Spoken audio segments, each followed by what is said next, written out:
Hello viewers, আসসালামু আলাইকুম। নুরায়া kitchen and vlog চ্যানেলে তোমাদের সকলকে জানাই স্বাগত। আশা করি তোমরা সকলেই ভালো আছো, আমিও আলহামদুলিল্লাহ ভালো আছি। তো আবার হাজির হয়ে গেছি দেখো তোমাদের সামনে আর একটা রেসিপি নিয়ে। তো আজকে আমি তোমাদেরকে বানিয়ে দেখাবো সেদ্ধ আলুর তরকারি।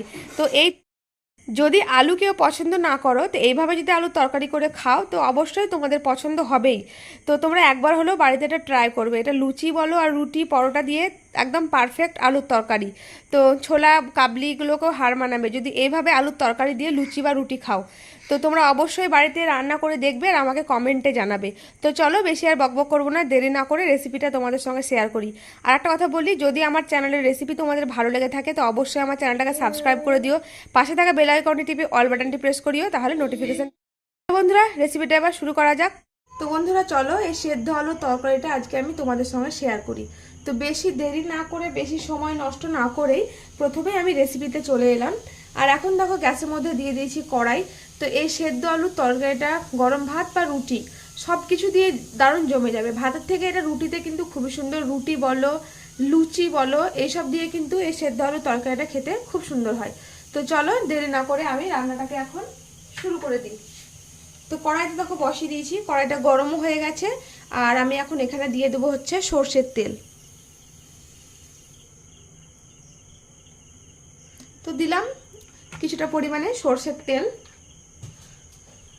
তো তেলটা দেখো গরম হয়ে গেছে। আর এই গরম তেলে আমি এখানে দিয়ে দেবো এখন 5 ফোড়ন। তো সামান্য পরিমাণে একটু 5 ফোড়ন, যেহেতু 5 ফোড়নের গন্ধটা খুব সুন্দর। তো এখানে দিয়ে দিলাম একটা 5 ফোড়ন আর একটা চেরা কাঁচা লঙ্কা। তোমরা চাইলে শুকনো লঙ্কাটাও দিতে পারো।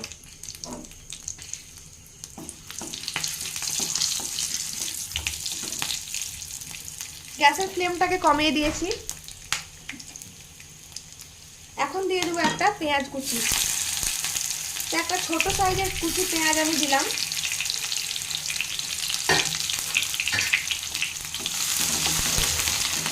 তো দেখো পেঁয়াজটা ভেজে নিয়েছি। তো পেঁয়াজটা খুব কিন্তু পুড়িয়ে দেবে না, একটু কাঁচা কাঁচা ভাব যাতে থাকে, হালকা করে যাতে ভাজা হয়, খুব বেশি পেঁয়াজটাকে কিন্তু পুড়ালে হবে না। এখন আমি এখানে দিয়ে দেব লবণ।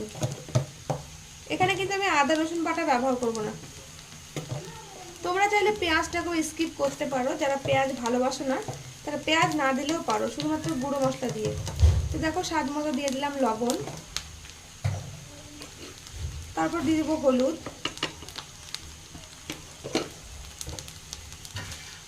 তারপর দিয়ে দিচ্ছি আমি চিনি আর সামান্য পরিমাণে একটু কাশ্মীরি লঙ্কা।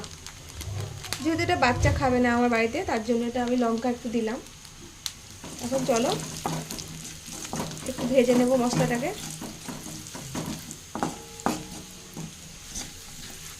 মশলাটা ভাজা হয়ে গেছে। আর এখন সেদ্ধ আলুটাকে হাতে এভাবে ভেঙে ভেঙে দেব,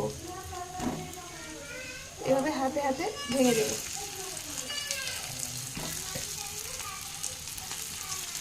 তো হাতে ভেঙে দিলাম। তো চলো এখন আলুটাকে একটু এভাবে মশলার সঙ্গে ভালো করে খুন্তির সাহায্যে একটু ঠেসিয়ে নেব।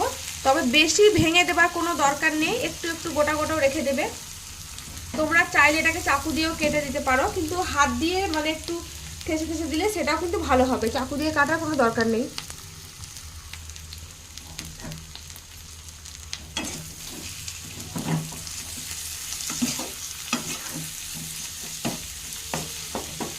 কিছুক্ষণ এভাবে একটু নাড়াচাড়া করে তোমরা কিছুক্ষণ নাড়াচাড়া করার পর এখন দিয়ে দেবো আমি জিরে ধনের গুঁড়ো।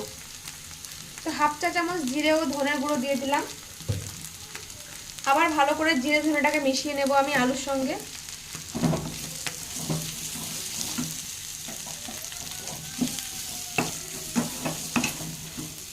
কিছুক্ষণ নাড়াচাড়া করার পর এখন আমি দিয়ে দিচ্ছি এখানে পানি। তো চলো এখন দিয়ে দিলাম পানি। খুব বেশি পানি ব্যবহার করব না বা খুব অল্প ব্যবহার করব না, একটু যাতে গা মাখা ভাবটা থাকে। তো চলো এখন এই পানিটা দিয়ে কিছুক্ষণ 2 মিনিটের জন্য এটাকে ঢাকা দিয়ে রেখে দেব। তারপরে আবার তোমাদেরকে দেখাচ্ছি। দেখো বন্ধুরা, আমার গরম গরম ভর্তা মানে সেদ্ধ আলুর তরকারি একদম রেডি হয়ে গেছে। আর খুব অল্প সময় লাগে এটা তৈরি হতে।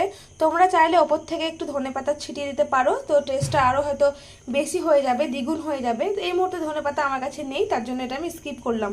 তো যদি আমার রেসিপিটা ভালো লেগে থাকে তো অবশ্যই চ্যানেলটা সাবস্ক্রাইব করে দিও, আর পাশে থাকা বেল আইকনটি টিপে অল বাটনটি প্রেস করিও, তাহলে তোমরা নোটিফিকেশন পেয়ে যাবে। তো আজকের মতো রেসিপিটা এই পর্যন্তই। দেখা হবে ইনশাআল্লাহ নতুন একটা রেসিপি নিয়ে। সবাই ভালো থেকো, সুস্থ থেকো। খুদা হাফিজ, আসসালামু আলাইকুম।